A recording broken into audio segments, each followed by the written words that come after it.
Ai, ai, ai. Boa noite a todos. Vou esperar alguém entrar para isso fazer sentido. Mais um diazinho de live, ó. Robertinha Mostafia. Olá, Robertinha. Vamos lá. Bom, eu sou o Eduardo Fraga, sou diretor do coletivo de teatro, coletivo Teatro de Herdeiros, e vou fazer mais uma live hoje com o professor de Geografia Carlos Alexandre. Ele também é jornalista e a gente vai falar sobre o atual governo e falar sobre esse momento político que o Brasil tá passando. Mas eu gostaria de fazer o seguinte, gente. Eu queria dar oi para todos vocês e dizer que esse vai ser um bate-papo bem bacana, assim. O Léo vai estar anotando as perguntas ou anotando os comentários para a gente ir discutindo aqui, para que as coisas façam sentido. É legal nesse tempo de quarentena a gente discutir o que está acontecendo e quais são os futuros das coisas, né? Então vou só esperar o Carlos entrar aqui. Enquanto isso a gente vai conversando. Oi, gente. Eu vou tentar acenar para vocês, que aí isso dá uma lacrada na nossa... Olá, Maurício. É bem isso, Vavá. A gente vai fazer algumas reflexões sobre o atual governo e a maioria das reflexões que a gente vai fazer hoje, das questões que eu separei aqui para o Carlinhos, são justamente sobre o atual governo nesse tempo de coronavírus. Assim. A gente vai falar um pouquinho sobre o que aconteceu no passado, alguma coisa do que está acontecendo mais ou menos por agora, e a gente vai chegar a algumas conclusões juntos, e eu espero muito a atenção e compartilhamento de vocês, das ideias de vocês. E cadê o Carlos? Sim, é bem essa coisa das reflexões mesmo, viu? Oi, Jeff. Já vou deixando algumas coisas importantes aqui já na nossa live. Essa live vai acontecer aqui na minha página, em parceria com a página do Instagram do Carlos. E ela vai ficar disponível junto com as outras lives que a gente está fazendo no YouTube do coletivo e no Instagram do coletivo de teatro de Herdeiros. É legal que vocês sigam a gente lá. As últimas duas lives foram bem interessantes. A primeira foi com a Vivian Fraga, a gente falou sobre educação, sobre algumas pequenas pandemias nesse tempo de pandemia. Foi muito legal. Quem não assistiu vai estar disponível lá no nosso Instagram e no nosso YouTube, como eu falei. Depois eu conversei com o professor de moda Felipe Eiras, da Estácio. Ele é estilista também, e a gente conversou sobre moda de um jeito muito diferente do que a televisão costuma conversar com a gente, né? A gente falou sobre moda e consumismo, a gente falou sobre moda de um jeito muito mais real do que propriamente só sobre arte e conceito do que é bonito e do que é feio. E cadê o Carlos? Nada de Carlos. Enquanto isso eu vou falando com vocês. Tem mais algumas lives já marcadas, eu vou botar as datas assim que elas estiverem disponíveis. Na segunda-feira eu vou conversar com o Felipe novamente, a gente vai falar sobre moda e gênero. O que faz uma roupa ser para homem, o que faz uma roupa ser para mulher, e a gente vai discutir o porquê que uma vestimenta é para homem e para mulher, como que a moda vem acompanhando os movimentos feministas, os movimentos de sexo e de gênero, a transexualidade nos tempos de hoje. A gente vai falar um pouco sobre drag queens também. Depois eu vou voltar com a Vivian Fraga aqui. A Vivian é uma das membros do coletivo de teatro. Tá ele aqui, calma aí. Deixa ele entrar. Bom, ele tá citando lá. A Vivian é uma das membros do nosso coletivo de teatro e a gente vai falar de novo, só que só sobre educação. Carlinhos? E aí? Cadê ele? E Consegue? aí, deixa eu terminar o que eu estava falando aqui com ele, só para a gente finalizar, que a gente já começa no nosso papo quente. Então, a Vivian vai fazer uma live comigo, provavelmente na terça-feira, e a gente vai falar só sobre educação nesse tempo de pandemia. Foi o início da nossa live que eu tive com ela, né, que eu falei para vocês na semana passada, e entrou muito professor na nossa live, foi uma coisa muito legal, muito interessante, mas como a gente tinha várias pautas, ficou pouco o tempo. E aí eu decidi investir mais nessa questão. Eu devo conversar também com a psicóloga Luana Menezes, a gente vai discutir relações, enfim, ela é psicóloga, né, mas a gente vai discutir a questão do ídolo na vida das pessoas, né? Tanto dos adolescentes quanto dos adultos. Eu estava perguntando para ela sobre... Vê se agora está melhor, eu acho. Eu estava perguntando para ela sobre idolatria. E aí ela tem umas coisas bem interessantes para falar sobre isso. E é isso. Carlinhos, Oi, tá aí? Eu você não me estou te ouve? vendo ainda. Vocês estão vendo o Carlos? Olá. Eu não estou te vendo. Vou fazer o seguinte. Entra de novo, Carlinhos. Ok. Calma aí. Só um minutinho. Adoro tecnologia. É incrível como em 2020, com internet, sei lá, 100 gigas da Oi, da TIM, ainda é difícil. Obrigado! Eu tô bem arrumadinho, porque na verdade esse aqui é meu cabelo de quarentena. Vocês não têm ideia do tamanho que tá isso aqui. Aí botei um monte de gel, por isso essa coisa menos 20, que foi o único jeito que eu encontrei de fazer ele ficar baixinho, senão eu ia tomar metade da tela, assim. Acho que Vamos agora ver. foi. Agora foi! Bom, gente, vou apresentar o Carlos de novo. Eu já fiz, mas vamos lá de novo. O Carlos é meu amigo. Tem uma esposa que eu gosto muito, mas isso não é a parte mais importante do Carlinhos, não. O Carlos, ele é professor de geografia, ele é jornalista. E, Carlos, eu já quero começar da seguinte forma. Já que Sim. você é professor de geografia, a Terra é plana? Não. Não, ela também não é redonda. Ela também não é redonda. A Terra é um geóide. A A Terra Terra é é um um geóide. geóide. Ela é esférica achatada nos polos, mas está longe de ser plana. Entendi. Você está me ouvindo bem, Carlinhos? Estou ouvindo perfeitamente. Ah, isso tá lindo, então. Tá, eu vou fazer o seguinte. Fala que o pessoal se apresenta, diz o que te fez estar aqui comigo hoje. Fala lá. Cara, o que me fez estar aqui comigo hoje é que há cerca de 4 meses o Eduardo me mordeu, né? Ele aleatoriamente me mordeu. E aí algo em mim mudou e aí eu tô aqui hoje por causa dessa mordida. Mas sério, eu tava vendo as lives do Eduardo, e o Eduardo também ele é fisioterapeuta da minha avó mora aqui na casa da frente. Isso. E aí a gente conversando essa semana, eu falei, cara, vamos falar sobre o momento político do Brasil, tô meio sem tempo, mas a gente consegue dar um jeito no fim de semana, bora falar. E aí surgiu o convite, e aí, quer dizer, o convite não foi mais que uma troca de ideia. E aí Foi. a gente está aqui hoje para falar um pouco desse momento, cara, que é um momento ímpar, né? A gente tem a questão do coronavírus, a gente tem uma série de complexidades que acabam tendo repercussão dentro da política do país, mas a gente Uhum. está vivendo um momento, diria eu, sombrio. Um momento que acho que desde a redemocratização, em 1985, a gente não tinha um governo tão ruim, um governo tão fraco. Olha que a gente teve experiências bem ruins com Fernando Collor, com José Sarney. Fernando Henrique Cardoso, por mais que eu não concorde com as pautas liberais dele, a gente não teve um governo ruim, a gente teve alguns progressos a partir do Fernando Henrique Cardoso até o governo Lula. E aí, a partir de 2013, né, a gente começa a ter uma série de mudanças que culminaram nesse momento que a gente está vivendo hoje, que é um momento de Uhum. incerteza política, que é um momento de uma série de problemas que estão respingando no nosso cotidiano. Muitas vezes as Uhum. pessoas falam, a política não tem nada a ver, eu não tenho nenhuma. Eu não sofro com decisões políticas. Sofre e a gente está sofrendo ainda mais num período como esse de pandemia. Eu acho que essa coisa do sofrimento está bem clara para todo mundo, assim. Eu acho que só o fato da gente ter que se isolar em casa para não pegar ou não transmitir o vírus para ninguém já seria sofrimento suficiente se a gente não tivesse que ouvir certas barbaridades que estão sendo ditas na televisão e nos jornais, né? Mas, de qualquer forma, eu vou, Pois é. vou pegar o link do que você disse e já vou te fazer a primeira pergunta. Você acha que esse Sim. governo, ele começa nas manifestações de 2013? Cara, as manifestações de 2013. Eu participei, né? Bia Eu também. participou, mais até do que Uhum. eu, né?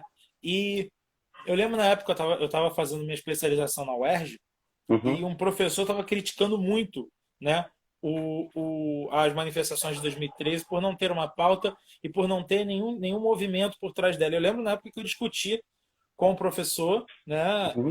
por discordar dele, ele estava diminuindo a importância daqueles movimentos. Na época, participante daqueles movimentos, eu entendia que aquilo era um fato histórico, né? Sim. E que ali, a partir dali, a gente poderia caminhar por uma renovação política. Que inclusive, na época, a presidente Dilma Rousseff pegou essa bandeira, ela comprou essa bandeira de uma renovação política. Vamos Foi. renovar politicamente, vamos mudar a legislação no Brasil, vamos fazer uma ampla reforma política no Brasil.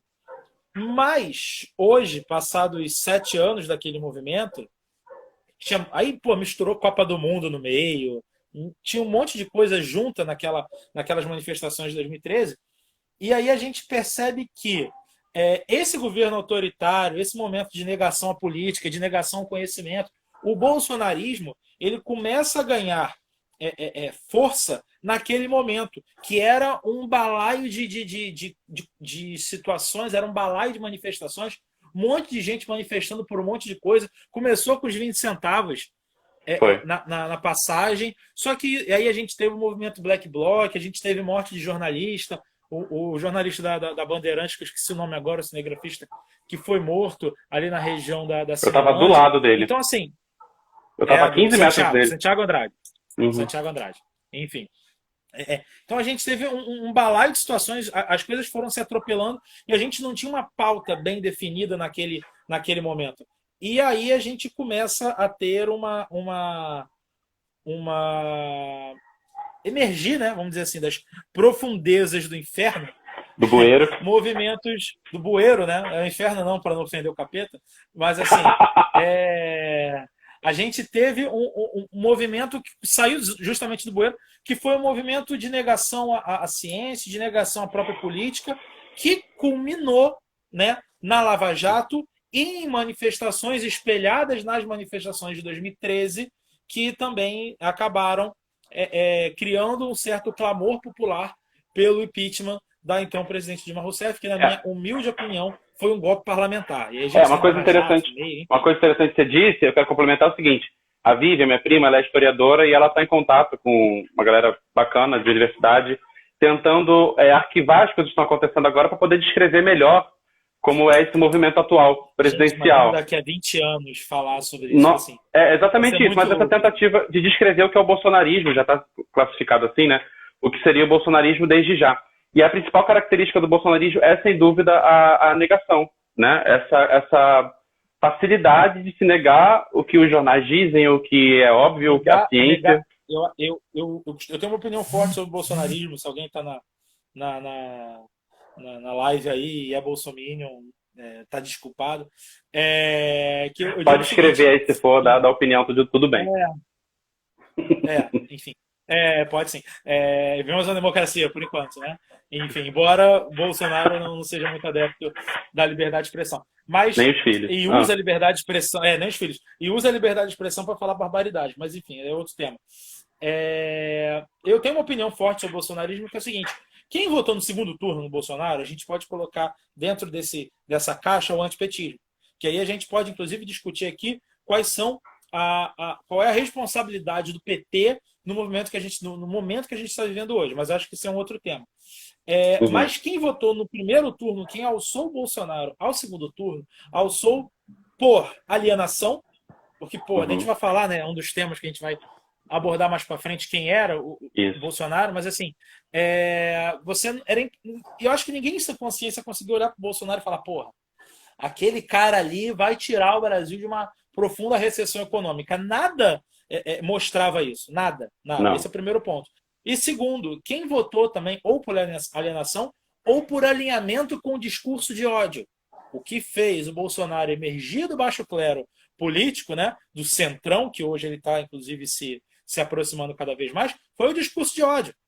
O discurso de ódio do Bolsonaro contra gays, contra negros, contra minorias, a favor da família, a favor de Deus, enfim. Quem tinha uma simpatia com esse discurso de ódio alçou o Bolsonaro ao primeiro turno, ao segundo turno, melhor dizendo.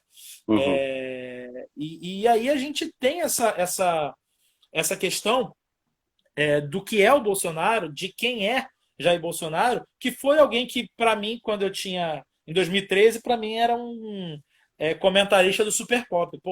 Transformamos um comentarista do Super Pop em presidente da República. Ele era motivo de chacota do CQC, né? Gente, exatamente. Tem vários do CQC. E assim, um lado que fez ele alçar, que ele falava o que dava na telha e, infelizmente, essa galera que estava no bueiro, como você bem disse, a internet trouxe muitas coisas boas, né? Estamos aqui virtualmente conversando, coisa e tal, mas a internet também deu voz aos imbecis, e esses imbecis se sentiram representados pelo senhor Jair Messias Bolsonaro. Então, você afirma ou acha que as manifestações de 2013 elas tinham um pano de fundo desse governo autoritário já? Eles Não, já iniciavam não, o não. esboço? Não, não. Eram várias pautas. Você tinha uma galera contra o PT, você tinha uma galera de movimentos sociais de esquerda, você tinha bandeiras de partido político naquele meio de campo, contra a Copa do Mundo, você tinha dificuldade da esquerda se organizar, você tinha o PSOL dando porrada no PT, assim, enfim, só um exemplo, né, da dificuldade que você tinha naquele momento de você perceber o que estava acontecendo. E a gente não percebeu. A gente fez parte desse movimento sem perceber o que estava acontecendo. Então, foi um momento. A pauta de 2013 era uma pauta por igualdade, por um Estado menos inchado, por um Estado mais justo, por um Estado que conseguisse dar à população qualidade de vida. Os liberais, aí você tem a perspicácia do mercado, que entendeu isso como: precisamos enxugar o Estado, precisamos de uma pauta neoliberal, precisamos de um Estado mínimo. E começaram a vender essa pauta, e aí você tem a Lava Jato e as eleições de 2014, né? Onde, isso 2013 tem aquele movimento, 2014 você tem a eleição da Dilma Rousseff por uma margem muito pequena em relação a Aécio Neves. E você tem o Aécio Neves, no primeiro momento, parabenizando a Dilma, coisa e tal, como todo político faz, mas no momento seguinte, o Aécio Neves retorna, isso está no documentário, né, Democracia em Vertigem.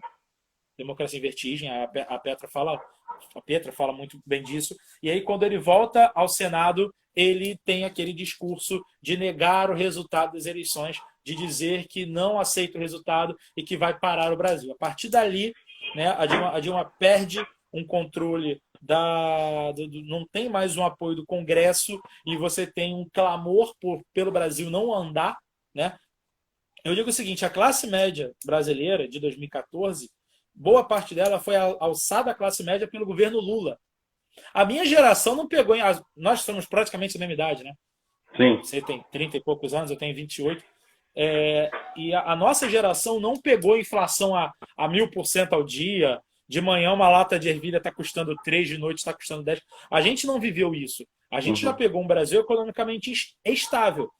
Fernando Henrique Cardoso, a Organização da Economia, e o depois do Plano presidente Real, Lula, principalmente, né? depois do Plano Real, no Itamar Franco ainda, depois o Fernando Henrique Cardoso dá uma estabilizada na economia, foi muito importante para isso, embora eu não concorde com a pauta liberal, e você tem o Lula com a distribuição de renda, com a melhora no aspecto social, a melhoria de indicadores socioeconômicos no Brasil, e essa classe média, né, aquela plaquinha da mãe, eu quero voltar para a Disney, o governo Dilma não conseguiu manter a qualidade de vida dessa classe média, que se revoltou justamente contra o modelo que alçou a essa situação de classe média. Então, a partir dali, a gente percebe que começa a nascer o movimento saudosista da ditadura, que sempre existiu, e aí a biografia da Dilma Rousseff começam a bater na biografia da Dilma Rousseff. Aí você tem a famosa saudação ao coronel Brilhante Ustra, que foi um torturador, um cara que estuprava mulheres com ratos. Por isso que eu digo que ele é muito grave.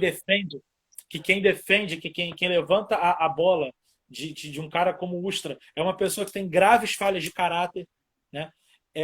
E a partir dali, você pega a pauta. Olha só a linha do tempo. Quanta coisa eu andei de 2013 e a gente não chegou nem a 2015, a gente está falando de 2014. Então, a partir dali, a partir que a Dilma assume o segundo mandato dela em 2015, era um governo fadado ao fracasso, e aí a Lava Jato, a figura do Sérgio Moro, tem uma grande importância em você alçar, em você levantar a bola para o que é o Bolsonaro. Eu acho que as mídias, o mercado né? levantou. Porque a Lava Jato não é nada sem os jornais. Cara, a Lava Jato, primeiro, ela usa de expedientes que o próprio STF condena, como, por exemplo, o uso midiático de informações. A Lava Jato soltava coisas, né? E aí, porra, quem é Sérgio Moro para ficar puto com o Glenn? Pode falar palavrão? Cara, desculpa, falei palavrão. Acho lindo, inclusive. Então foda-se, brincadeira. Que a gente tem o Sérgio Moro ficando chateadinho com o Glenn, porque o The Intercept soltaram falas, soltaram conversas dele com o procurador, com o Delayol. Não, interessante Você tinha pensar agora. juiz atuando como procurador e ele fica revoltado que isso é divulgado e parte para uma investigação ao Glenn. E o próprio Sérgio Moro não foi investigado naquele momento. Sim, interessante pensar que hoje mesmo o jornal estava dizendo, acho que o Jornal Nacional ontem também, que pediram a gravação do dia 22 de abril de uma reunião do Bolsonaro com o Sérgio Moro e mais alguns ministros que possivelmente aponta no áudio, no vídeo, que ele falou sobre a PF, lá, uma coisa importante. E a questão ele uma superintendência da PF, que seria no caso do Rio de Janeiro. Mas o que eu achei mais interessante foi que esse vídeo foi dado ao Tribunal de Justiça e tudo mais, e que eles disseram o seguinte: olha, nós ainda vamos manter em segredo até nós vermos o áudio e tudo mais, e a gente libera depois. E isso é muito interessante pensar que já virou naturalizado, né? Você pegar uma prova Sim. de alguma coisa que aconteceu no governo e depois dá para a Rede Globo ou dá para algum meio de comunicação importante. Carlos, você sumiu de novo. Opa, voltou. Fui fazer um teste aqui. Não fui feliz. É porque a bateria do meu celular tá acabando. Eu estou com receio, só que se eu botar o celular para carregar, eu perco a base, porque uma certa pessoa me disse que eu conseguia fazer pelo computador e eu não posso. Né? É uma pessoa horrorosa que disse isso para você. Uma pessoa horrorosa me horrível. disse isso, mas enfim. Só pode voltar a tua pergunta, porque eu acabei perdendo o fio da minha. Não, nem foi uma pergunta, foi mais um adendo mesmo. Assim. E aí eles disseram que assim, a gente vai ver o vídeo e ver se ele realmente falou sobre a PF e tudo mais, e depois a gente vê se divulga ou não esse vídeo. Quando há poucos anos atrás isso nem entraria em pauta. Isso nem entraria em pauta. Mas quem falou de divulgar ou não foi o STF. E verdade seja dita, o STF sempre se manifestou contra essa política da Lava Jato de divulgar informações. Mas está aí fazendo igual. O que? O STF? Porque eles vão divulgar o áudio e o vídeo lá da reunião do Bolsonaro na íntegra em breve. A gente vai ter acesso. Sim, sim. Mas por causa de uma pressão pública, né? Não necessariamente de uma... A Lava Jato, cara, sim. A gente tem que entender uma coisa. Uma vez eu discuti com um ex-amigo meu, ex-amigo, que, enfim, quando a gente tem opiniões fortes, a gente acaba perdendo a amizade. Um ex-amigo meu que ele disse que então você é contra a prisão do Sérgio Cabral, se você se manifesta contra a Lava Jato. Não, a Lava Jato teve coisas boas. Só que a grande questão é qual é o plano de fundo da Lava Jato. O que a Lava Jato queria? Né? A forma qual como aquilo foi feito. O objetivo, a forma que aquilo foi feito. Qual era o objetivo da Lava Jato? O objetivo da Lava Jato era desvalorizar o governo do então presidente Dilma Rousseff e você levar ao impeachment. O mercado queria isso, mas o mercado queria alçar, de repente, um PSDB. Ninguém esperava também que ia surgir das profundezas esse neofascismo do Bolsonaro. Né? Então, você tem a Lava Jato em alguns pilares. Primeiro, ele acaba manchando, né? Desvalorizando o governo da presidente Dilma Rousseff a partir do momento que solta uma série de denúncias contra o PT. E um adendo. Denúncias ao Lula, denúncias a José Disseu, José Genuíno, a uma série de pessoas relacionadas ao PT, marqueteiros, publicitários, ao Palocci, Antônio Palocci, mas jamais a presidenta Dilma Rousseff. Você não tem uma denúncia contra a Dilma Rousseff, da Lava Jato. Não tem. Não tem. A única coisa que poderia se pensar em denunciar é a obstrução de justiça por nomear o então presidente Luiz Inácio Lula da Silva, a ministro. Aquele momento ali, tudo bem, como ministro na época da Casa Civil, se não me engano. E você tem um outro pilar muito importante da Lava Jato, que a Lava Jato corroborou para a recessão econômica do Brasil. A Lava Jato ela é responsável por uma série de demissões e pelo enfraquecimento da economia brasileira. Sim. E aí você tem um governo que toma porrada todo dia, né? Indiretamente, por coisas do antecessor, né? No caso Lula, por mais que ele considere... Calma aí, não anda ainda no assunto. Essa parte que você falou é interessante. Quando a gente estava montando um espetáculo sobre o nazismo, enfim, que se chamou Conte-me sobre as listras, que inclusive a Bia, acho que a Bia participou, não, a Bia não participou não, mas ela ia participar, a gente estava lendo justamente sobre isso. A Bayer é uma empresa alemã que foi a empresa que fabricou os gases que mataram os judeus nos campos de concentração. E aí, quando começou-se o julgamento disso tudo, a principal importância disso é que a Bayer tinha não sei quantas milhares de empregos. Ela empregava muita gente. Então, destruir essa empresa, enquanto isso o Carlos está... então, destruir essa empresa seria ruim para a Alemanha, porque aumentaria o desemprego. E eu não sei se o Carlos está me ouvindo ou não, mas eu vou meio que finalizar meu assunto, porque ele sabe do que eu estou falando. Ou não, não sei. Carlinhos? Oi? Voltou. Tá. Onde você parou de me ouvir? Que eu não sei. Destruísse essa empresa, né, da Bayer. Ah, sim. Então, aí uma das coisas que o governo alemão fez questão de fazer era não destruir a Bayer, porque a Bayer entregava muita gente. E punir apenas as pessoas que estivessem sido envolvidas com aquele crime que aconteceu. Exato. E a Lava Jato fez o contrário. Assim, muitas empresas foram totalmente fechadas, empresas grandes foram fechadas por conta da Lava Jato. Então, assim, os responsáveis foram presos. Uou, legal. Mas aí o desemprego aumentou pra caramba. Essas empresas foram fechadas, enfim. O Brasil, né, e a gente pega aqui o Rio de Janeiro, o Brasil não é e nunca foi um estado, né, uma cidade onde a gente teve uma eminência da indústria. O Rio de Janeiro vive do setor terciário da economia. Isso é evidente. E aí, quando você tem a construção civil parando, você tira uma parte dessa economia muito importante. E essa economia foi embora. Você tinha a principal, Odebrecht, que era uma empresa que empregava direta e indiretamente milhões de pessoas, milhares de pessoas. Eu tenho um amigo que é topógrafo, que desde então ele jamais, hoje ele é motoboy. Ele não conseguiu se recolocar, se formou comigo na faculdade de geografia, trabalha com topografia, ele não conseguiu se recolocar no mercado por causa disso. Porque a Odebrecht e outras empresas falindo, você acabou com o setor de construção civil que estava voltando agora a ter alguma normalidade. Então, assim, você tinha que punir as pessoas e não as empresas, punir os CPFs e não os CNPJs. E aí vem a minha crítica à Lava Jato. A Lava Jato sabia que, ao dar porrada, ao atacar CNPJs e não CPFs, a Lava Jato iria enfraquecer a economia brasileira. E foi o que aconteceu. Só que a minha crítica é até quanto isso foi calculado e de que maneira isso foi calculado. O efeito colateral da Lava Jato foi calculado ou não? Só foi um efeito colateral? Então, assim, ao meu ver, a Lava Jato ela tinha dois pilares.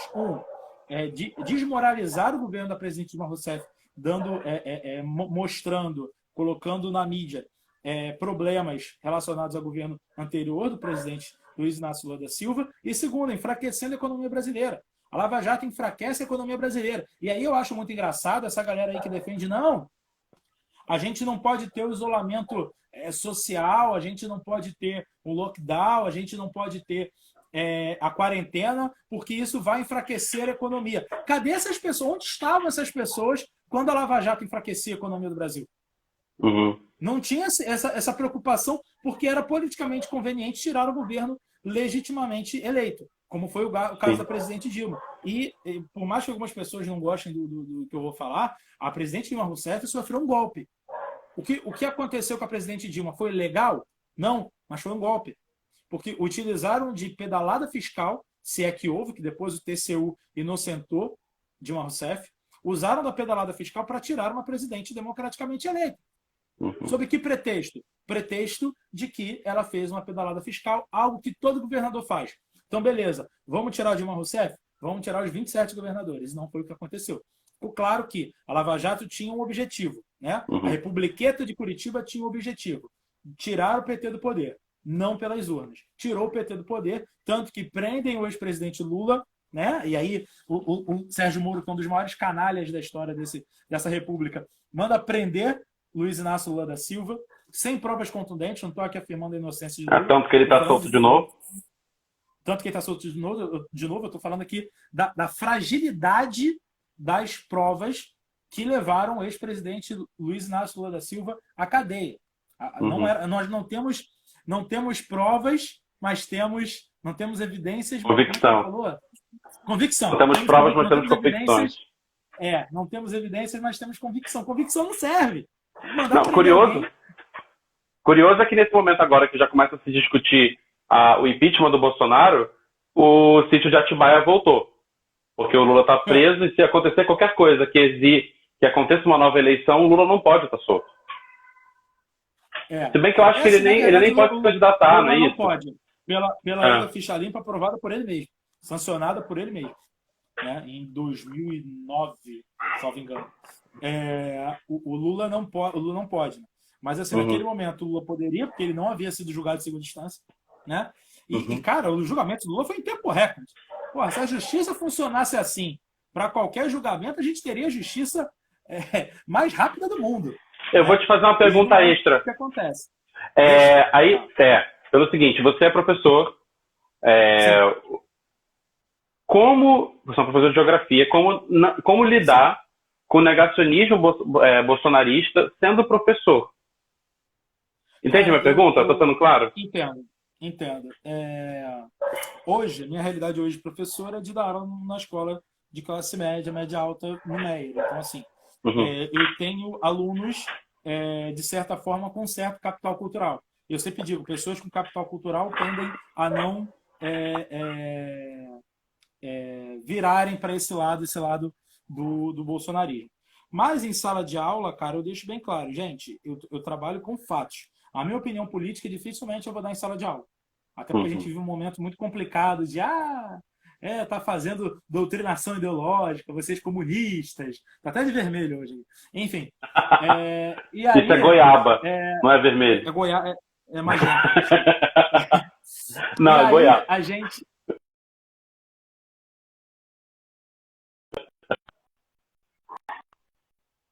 Vamos marcar o dia. As cores, né? Vamos marcar. E aí, a gente tem eu tenho, dentro de sala de aula, eu sempre costumo dizer o seguinte, cara, eu vou trabalhar com fatos, eu vou trabalhar com dados, eu não vou trabalhar com achismo.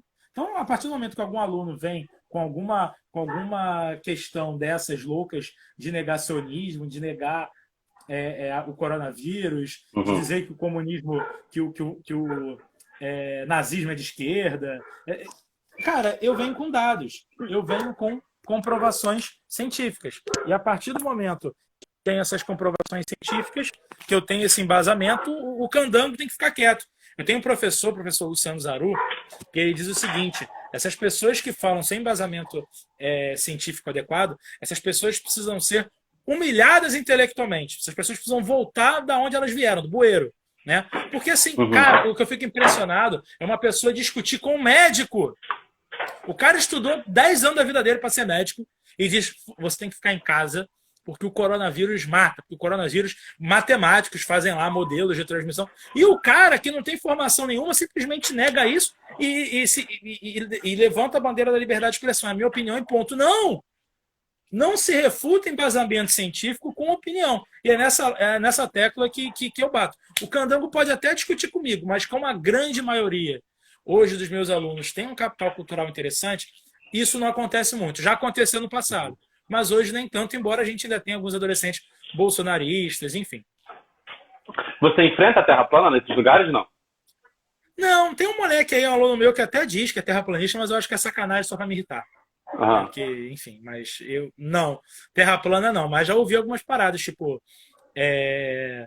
nazismo de esquerda, porque tem social no nome. Eu falo, porra, clube social é um puta biscoito comunista. Então, enfim, tem essa parada, mas clube não, social. não tanto. Clube social, tem. Deixa eu te perguntar outra coisa. Karl Marx, assim, o que você acha dessa questão do Bolsonaro ultimamente estar se aproximando do centrão? Como é que você tem visto isso? Isolamento político. Bolsonaro se isolou politicamente. Só um adendo, para a gente fazer um link, depois eu volto a isso. Se eu fugir do assunto, você me puxa. Deixa eu escrever para não esquecer. o golpe de Ah, 2016. O golpe de 2016 acontece porque a Dilma Rousseff perde a parte do Congresso que a apoiava. uhum. Que parte era essa? O PMDB. O PMDB, de Michel Temer, era quem dava sustentação política à Dilma Rousseff pela quantidade de cadeiras ocupadas pelo PMDB. A partir do momento que o Michel Temer, lá com aquelas mãozinhas dele, começa a pensar, não, eu posso ser presidente, aquela carta dizendo que ele era uma figura decorativa, a partir dali, o PMDB Ai, que vexame, eu isola tinha a Dilma política, esquecido disso. a Da figura carta que o decorativa, bicho. né? Nossa senhora! Tá mão, cara. Eu tinha Manda e-mail. esquecido aquilo, que Isso, vergonha, mano. E ali o golpe tava. O PMDB decidiu que ia pular fora do barco. Não foi o PMDB todo. Alguns deputados mantiveram, alguns deputados do PMDB votaram contra o impeachment. Mas você teve uma grande maioria que votou a favor do golpe. E aí, cara, você tem uma questão que eu acho importante a gente falar, que hoje o Bolsonaro está politicamente isolado, como a Dilma ficou, por diferentes motivos. Por que o Bolsonaro está isolado politicamente? O Bolsonaro está isolado politicamente porque ele rompeu com o PSL. O PSL hoje é o segundo partido Maior partido, com o maior número. É o maior, na verdade, é maior, o PT é o segundo, com o número de pessoas, de cadeiras ocupadas na Câmara. Eu acho que só não é pior porque o Bolsonaro ainda tem muito apoio popular, né? Eu vi o Datafolha há uma semana atrás dizer que ele tinha 33% do país do lado dele e agora já caiu para 28%, parece. Parece pouca gente, mas é uma a cada 4, vai. É bastante gente. O Bolsonaro tem uma sustentação popular, é importante a gente não negar essa sustentação popular. Eu assumo, assim, eu fui um dos que falei, cara, o Bolsonaro não vai ganhar a eleição. Ninguém vai olhar para esse imbecil e vai dizer que ele tem condição de ganhar a eleição, e ele ganhou a eleição. Eu sempre achei, juro por Deus. Ele foi que ele poderia ganhar? Sempre achei. Eu não. Eu achei que ele não pudesse ganhar a eleição por conta da quantidade de atrocidades e pela ausência de uma proposta de governo clara. Bolsonaro por isso nunca que eu achei que ele teve fosse uma eleito. proposta de governo clara. Não, e continua não tendo, Carlos. Só porque, eu vou ser muito sincero. Não tem. O Bolsonaro ele faz um tipo de política que é muito da dialética. Então ele fala muito bem. Então, por exemplo, o pessoal diz que ele não se comunica direito, que ele não fala bem. Isso não é real. Ele consegue se comunicar com as pessoas que apoiam ele. Então, assim... O problema é esse. Ele só fala para aquele núcleo bolsonarista que Sim, sempre o apoiou. mas não para a galera que eventualmente votou dele... nele no segundo turno. A política dele é totalmente de dialética. Porque, se você for pensar, o Bolsonaro ele fala, porque quem está estragando a economia do Brasil nesse tempo de coronavírus são os governadores, porque o governo de São Paulo está fazendo tal coisa que está errado, que o governo do Rio de Janeiro está fazendo está errado, fica lá. Aí a vontade que me dá é de chegar assim, tá bom, beleza, a gente está errado, tá, mas e aí, faz o quê? Porque acontece, ele fala... Sim. É isso, todo dele é na dialética. Todo você vê que ele é um deputado que ficou 30 anos no poder e não aprovou, não fez, não produziu nada.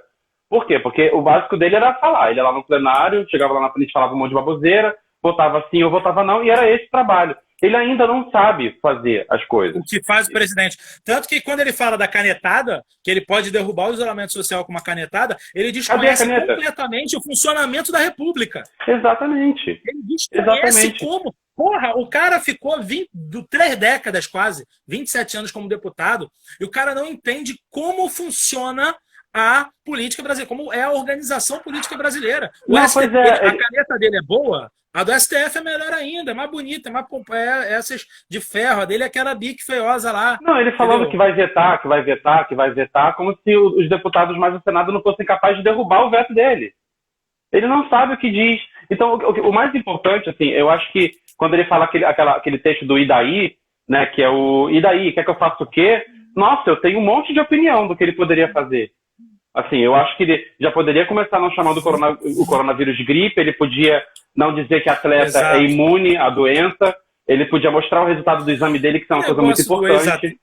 O negócio do ex-atleta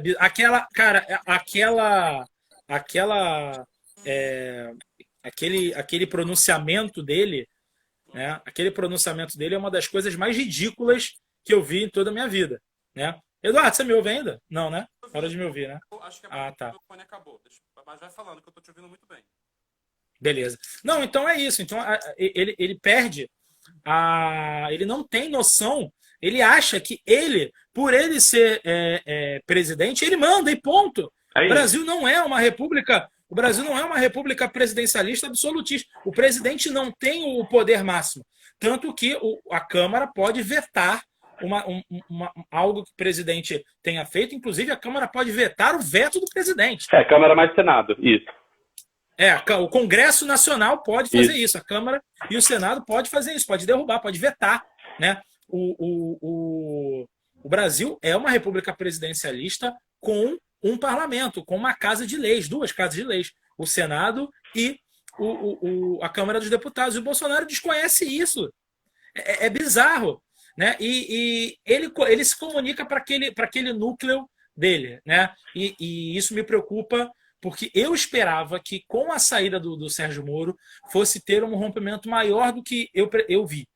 Muita gente se arrependeu, muita gente hoje se manifesta contrário ao voto que teve, mas muita gente também permanece apoiando o Bolsonaro, aquilo que você falou. O Bolsonaro tem um apoio popular, o Bolsonaro é forte entre as redes sociais, por mais que a gente tenha os robôs. A indústria da fake news é o que dá uma sustentação para o Bolsonaro. E me preocupa porque as pessoas. Eu defendo a tese de que as pessoas devem ser responsabilizadas criminalmente por aquilo que compartilham. Né? As pessoas vão compartilhando o que é conveniente a elas e vida que segue. Assim, E hoje você tem o Bolsonaro falando só para esse público, com um discurso ainda da eleição. Que é uma coisa que eu escrevi recentemente. O Bolsonaro fala para aquele público e dá soluções simplórias para problemas extremamente complexos. Como se ele ainda tivesse na eleição. Exatamente. Mas tá, né? Ele só fala de 2022. Só que quando ele era um candidato, os problemas eram hipotéticos, as coisas eram abstratas. Agora, os problemas são reais, os problemas são concretos. E ele não consegue tomar atitude. Essa ida dele ao STF com os empresários foi algo que beira a insanidade. Ele quer reabrir o país, o Brasil está chegando a 10 mil mortes. Não, e o mais curioso, disso o maior número de mortes. É que ele foi, com os empresários para o STF, ele foi de máscara. Para falar com os apoiadores dele, ele não está de máscara e a pandemia não funciona. Isso olha como ele respeita os empresários e como ele não respeita o povo, né? É uma questão, e também é uma questão, eu não estou usando máscara, porque se eu passo a usar máscara, eu passo a imagem de que a pandemia ela é real. Se eu estou sem máscara, estou aqui tranquilo com o meu histórico de atleta, tem várias figurinhas de meme. Não, mas é exatamente isso. Quando ele levou os empresários para o STF, ele foi de máscara. Ele estava mascarado. Sim, porque não era algo também externo, era algo, num primeiro momento, né, interno, que agora não querem divulgar o teor dessa reunião. Enfim. Não, até foi divulgado. Eu consigo o vídeo, eu posso botar aqui no link depois. Tem uns trechos grandes assim, e é de uma vergonha monstruosa. Mas na íntegra não. A íntegra não tem. Alguns trechos. A íntegra não tem. E aí você tem alguns trechos que são piores. Né? São monstruosos, porque eles ficam o tempo inteiro falando do CNPJ como se fosse um ser humano, e falando, porque depois a gente não vai conseguir ligar o respirador mecânico das empresas, porque depois o CNPJ vai ficar com falta de ar e vai morrer, mas uns documentários assim... Concordo, até concordo, mas o que o governo Bolsonaro está fazendo para aliviar o pequeno e médio empreendedor? Nada. O governo não está fazendo nada para ajudar o pequeno e o médio empresário. Não. Enfim, nada não. Alguma coisa está sendo feita, mas não o suficiente. Não por ele. Não por ele, exatamente. Porque, por exemplo, o apoio de 600 reais saiu do Congresso, não saiu do Bolsonaro. Ele queria 200. E mesmo assim, tudo foi feito para se atrasar isso. Até hoje, um monte de gente não recebeu. Você tem a MP, acho que é 396 o número, não me recordo direito do número dela, que até dá uma da suspensão do contrato, coisa e tal. Você até tem um respiro para as empresas, mas é muito pouco. Isso ajuda muito as grandes empresas e as pequenas e as médias empresas, né? Agora você está tendo aí os próprios empresários. Eu acho engraçado o discurso liberal de que o Estado não precisa regular nada, o governo não precisa controlar, regular a economia, mas numa crise a primeira coisa que os empresários pedem é penico para o governo. Eu acho assim, O discurso liberal, né, a gente está tendo a volta de um pensamento, um keynesianismo, enfim, uma parada muito louca que a gente está vendo voltar a um discurso que os liberais deixam escondidos. Mas a gente está vendo os próprios empresários, o shopping, o Norte Shopping, está com ordem de despejo para os empresários que não estão pagando aluguel, gente. Como assim? Como assim? O capitalismo Você é não selvagem, pode ter. Carlos. Sim, mas isso tem que partir dos próprios empresários. O shopping está fechado. O shopping não está tendo gasto. Por que você não suspende o aluguel nesse período? Né? Você tem o cara lá do Madeiro, lá, esqueci o nome dele. Graças né? a Deus. O cara fala. Graças a Júnior, não sei das quantas. O cara fala lá, falar que o Brasil não pode parar por causa de 5 mil, 6 mil mortes. E aí, 10 mil, vamos parar? Hoje faz 10 mil. 10 mil? Vamos 10 mil parar a hoje. economia do Brasil? Vamos fazer um lockdown porque as pessoas não estão respeitando? E as pessoas não estão respeitando porque elas se veem representadas. Elas se veem representadas por um discurso do presidente. O que alçou Bolsonaro da ralé, né, do baixo clero à presidência, foi justamente o fato do Bolsonaro falar para um público que se sente representado por ele. E hoje essa galera que nega o que está acontecendo é uma galera que se sente representada por esse discurso do Bolsonaro. Se a gente tivesse um discurso uniforme, como parte dos governadores, a maior parte dos governadores, que são eles que acabam sofrendo na pele, prefeitos, você teria uma outra situação envolvendo o lockdown, o isolamento social no Brasil. A gente não tem por quê? Porque o Bolsonaro ele discorda do próprio ministro, discordou do Mandetta e está discordando do Tais também. Não, e isso piora muito o cenário precisa todo. Precisa aprender a botar máscara. Porque se a gente for pensar, a população lá fora está com medo de morrer e está com medo de ser morta. Então, se aparece um discurso que diz que isso é tudo mentira, é claro que quem é mais simples e está sem poder vender as suas coisas, está sem conseguir dinheiro, vai querer aderir... Não só quem é mais simples, não. Não só quem é mais simples, não. Você tem setores da classe média alta... de pensamento. Você tem... sim, porque você tem pessoas da classe média alta que dão nesse discurso, nessas carreatas aí, para a reabertura do comércio. Porque tem muito rico com medo de ficar menos rico. Eu vou dar uma sugestão para vocês, para quem está assistindo a gente. Ontem o Jornal Nacional fez uma matéria que é muito importante e já vem sendo discutida na classe médica, enfim. Eu venho discutindo isso muito com os meus amigos e tal.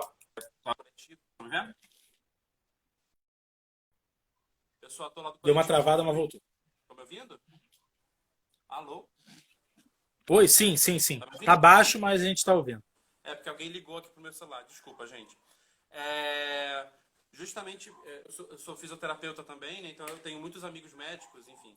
E uma coisa importante que foi falado no Jornal Nacional ontem foi justamente essa relação de mortos do Brasil. Hoje a gente vai chegar a 10 mil mortos facilmente, porque só no dia de hoje... Tá me ouvindo? Tem, Carlos. Agora melhorou. Edu, depois a gente tem uma pergunta interessante do Felipe Pedrinho. Tem 3 aqui, na verdade. Eu tô anotando. Depois, se tu puder... Tá anotando? Tá, eu vou finalizar esse assunto e a gente pega as perguntas. Excelente. Show de bola. O Jornal Nacional falou ontem sobre uma coisa que eu estou discutindo bastante tempo com alguns amigos, que o número de mortes está subestimado. Isso aí todo mundo já meio que imagina. A questão toda é que toda morte que acontece no Brasil ela tem que ser registrada e no portal da transparência do governo você pode ver esses gráficos quase que em tempo real. E vocês vão reparar que em relação ao ano passado, a quantidade de mortos por pneumonia e por SARA, enfim, por questões pulmonares, aumentou muito no mês de março desse ano e era muito mais baixo nos outros anos. Isso nós temos 10 mil mortes, sei lá, por coronavírus hoje, mas nós temos 700 mortes a mais do que do ano passado de pneumonia. Porque se eu tenho poucos testes, eu não vou testar gente morta, eu vou testar gente que eu posso, de repente, salvar. É mais interessante para mim, médico. Então, eu sugiro que vocês procurem, acho que foi do dia 8, não, hoje é 9, é dia 8. Procure o Jornal Nacional de ontem, que essa matéria foi de suma importância. Vamos ler as perguntas, Carlinhos? E aí, antes, só complementando, eu estava uma vez conversando com uma pessoa, inclusive da saúde, e me assusta que existem pessoas da saúde que negam isso, embora essa pessoa já tenha mudado de opinião, que eu falei da subnotificação, ela falou ao contrário, não, estão botando Covid-19 em um monte de gente. Gente que não morreu de Covid-19 botando Covid-19. Estão botando a suspeita da Covid-19. Se a gente tem hoje 10 mil mortos, a gente pode talvez chegar a 100 mil mortos de doenças relacionadas à Covid-19 que a gente não testou.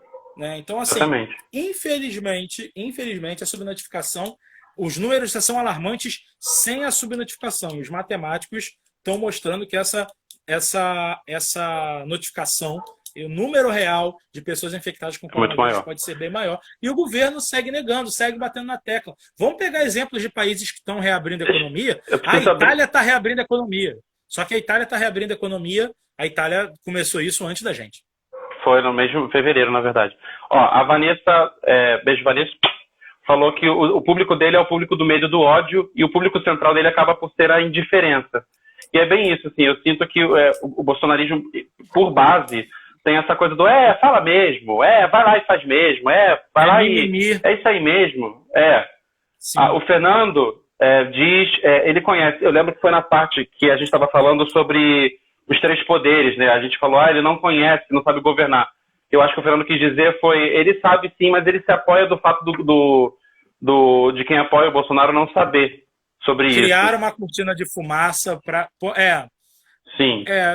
Eu sinceramente não sei, porque eu tenho... O Bolsonaro, ao meu ver, é uma pessoa extremamente limitada intelectualmente.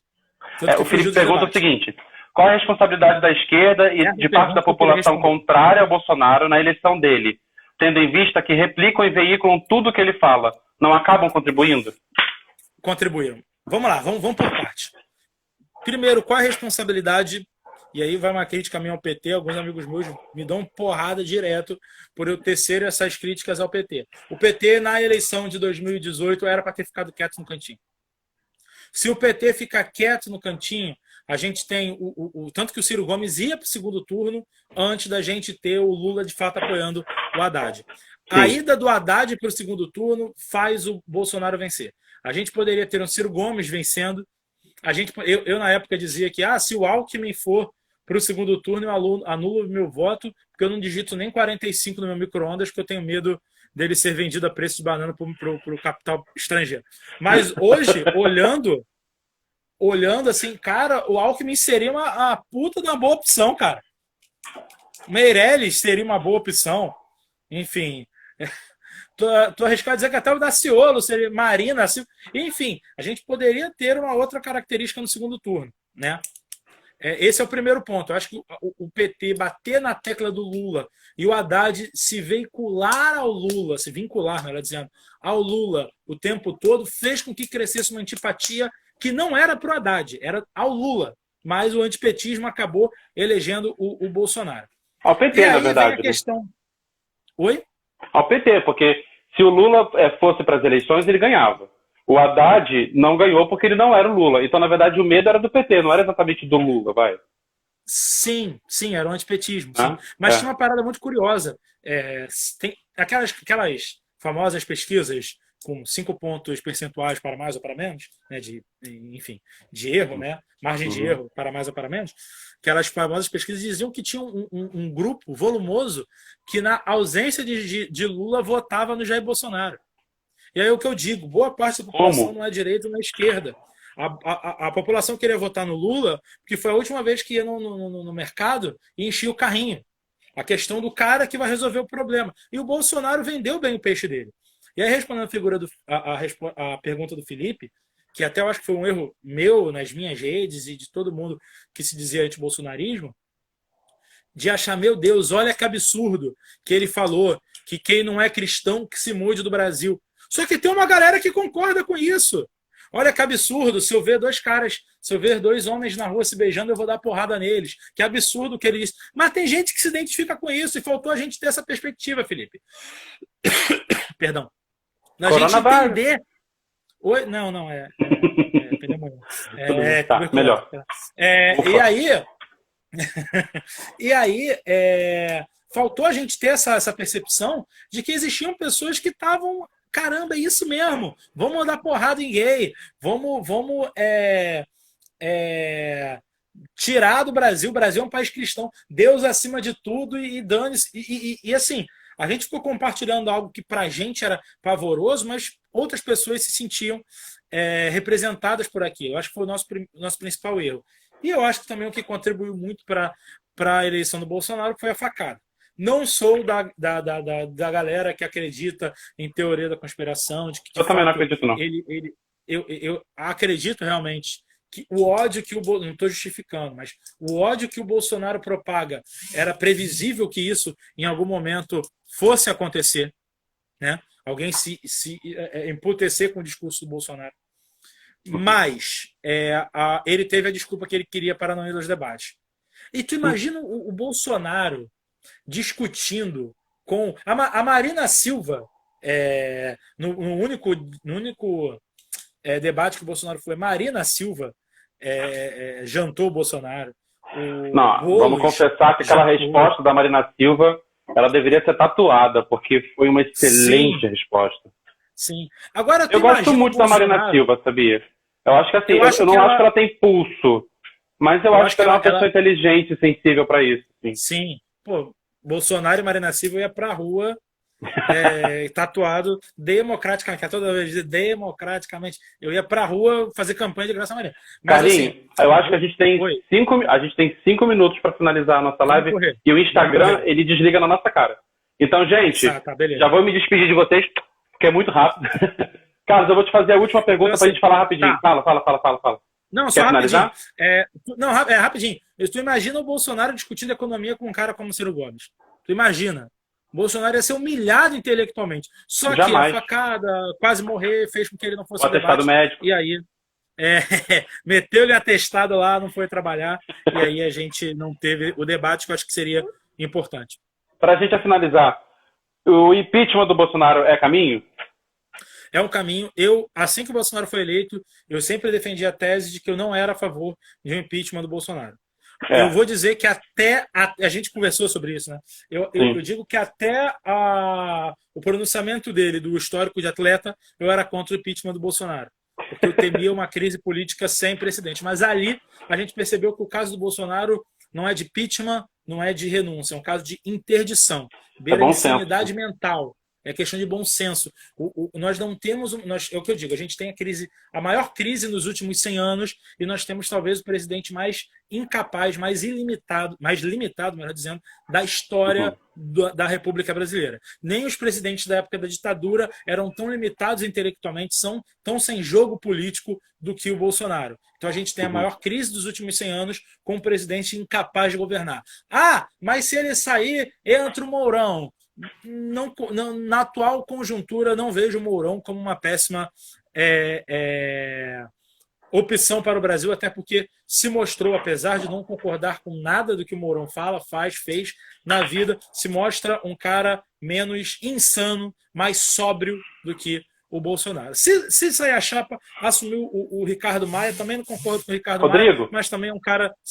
Rodrigo, desculpa, falei Ricardo. Quem é Ricardo Maia? Chegou o Ricardo Maia? O Rodrigo Maia, não concordo com o Rodrigo Maia. Ele é um cara dos papos. Você pode reparar que ele quando fica assim, ele tem 2 papos, né?